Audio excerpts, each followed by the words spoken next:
আসসালামু আলাইকুম, কেমন আছো সবাই? আশা করছি অনেক ভালো আছো। আমিও আলহামদুলিল্লাহ অনেক ভালো আছি। আজ রান্না করেছিলাম ডাল, ভাত আর ভর্তা।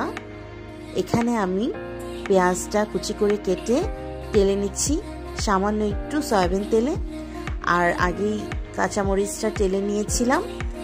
এই দেখো, এই পেঁয়াজটা আরেকটু ভেজে নামিয়ে নিব। আর এখানে টমেটো কেটে রেখেছি। একটা টমেটোর নিচের অংশ থেকে কয়েকটা ছুরি দিয়ে ফেলে তারপর ভেজে নিব। সেদ্ধ হয়ে গেলে টমেটোটা নামিয়ে ভর্তা করব।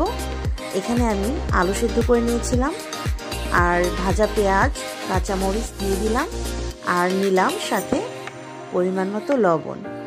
এবার আলু ভর্তা করে ফেলবো। আর এখানে আমার হাজবেন্ড আলু ভর্তাটা করছিল আর আমি মোবাইলটা ধরে ভিডিও করছিলাম। তো এখানে আলুটাকে এখন মথে নিচ্ছি।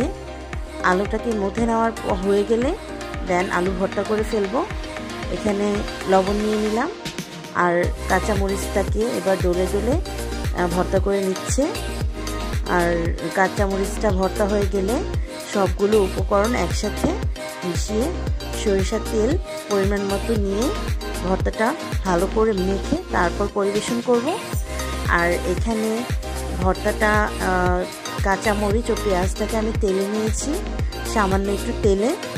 আর তোমরা চাইলে শুকনা মরিচও দিতে পারো, যার যার পছন্দ মতো। এখানে সরিষার তেল নিয়ে নিলাম আর ভর্তাটাকে মাখিয়ে নিচ্ছে।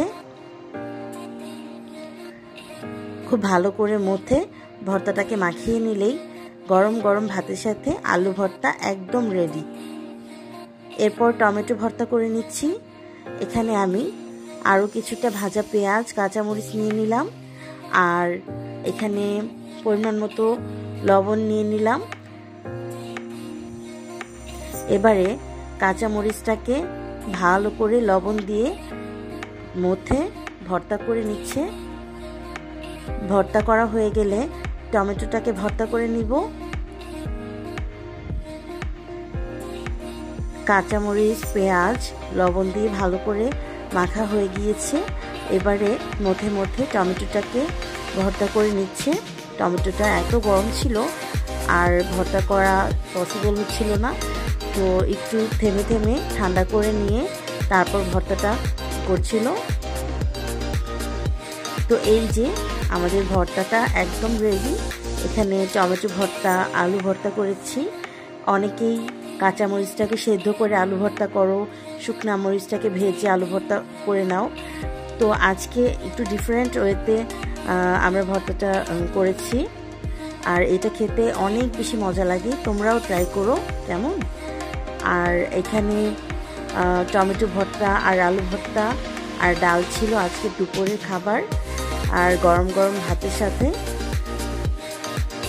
তো কার কার এভাবে আলু ভর্তা খেয়েছো, ভালো লাগে কমেন্টস করে জানিও কেমন। আজ এই পর্যন্তই, আল্লাহ হাফেজ।